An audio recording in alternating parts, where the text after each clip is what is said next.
let's read the question. The question equidistant from three fixed point is a single point. The 3 points are. ठीक है बच्चों, तो इस question के अंदर हमें पूछा है कि लोकस के बारे में पूछा है, तो इस क्वेश्चन को करने के लिए हमें की कंसेप्ट लगाएंगे। ठीक है बच्चों, की कंसेप्ट। अब की कंसेप्ट के अंदर हम क्या लगेंगे? परपेंडिकुलर बाइसेक्टर, परपेंडिकुलर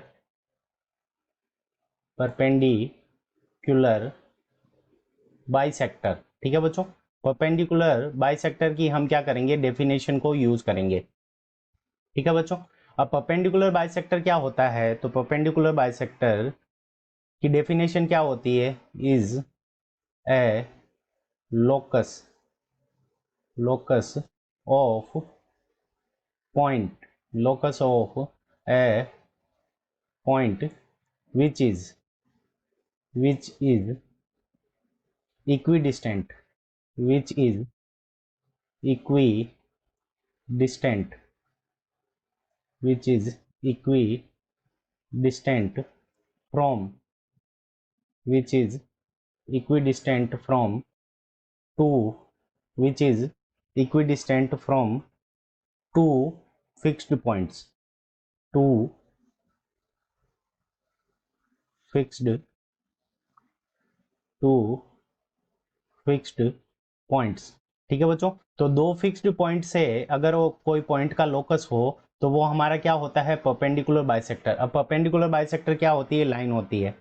तो सबसे पहले ए और बी, इन दोनों पॉइंट से इक्विडिस्टेंट पर कोई पॉइंट हो तो वो क्या होगा? ए बी के ऊपर परपेंडिकुलर बाइसेक्टर होगा। ठीक है बच्चों, तो ए बी के ऊपर परपेंडिकुलर बाइसेक्टर मीन्स ये अगर लाइन हो गई हमारी डी ई, ठीक है बच्चों, ये लाइन हो गई हमारी डी ई, तो ये डी ई क्या होगा? ए बी का परपेंडिकुलर बाइसेक्टर होगा और ये दोनों पॉइंट से इक्वल डिस्टेंस पर होगा।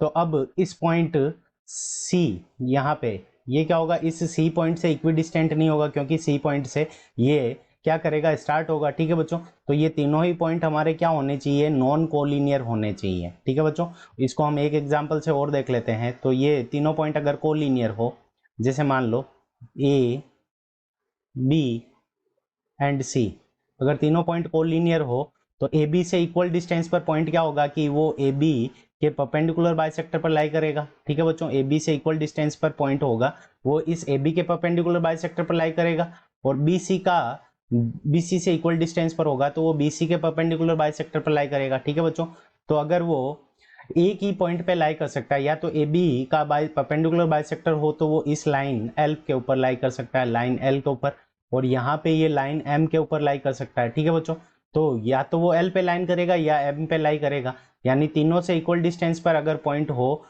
तो वो क्या होने चाहिए? ये तीनों पॉइंट नॉन कोलिनियर होने चाहिए। ठीक है बच्चों, तो उसी कंडीशन के अंदर वो क्या होगा कि तीनों पॉइंट से इक्वल डिस्टेंस पर लाई करेगा, और तीनों पॉइंट से इक्वल डिस्टेंस पर लाई जो पॉइंट करता है वो क्या होता है? Circum centre.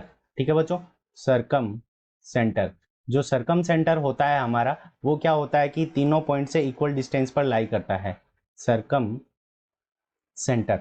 ठीक है बच्चों, तो सर्कम सेंटर, और कोलिनियर पॉइंट से इक्विडिस्टेंट पर कोई भी पॉइंट एग्जिस्ट नहीं करता, तो option B non collinear is the correct answer of this question. I hope you understood it well. Best of luck. Thank you.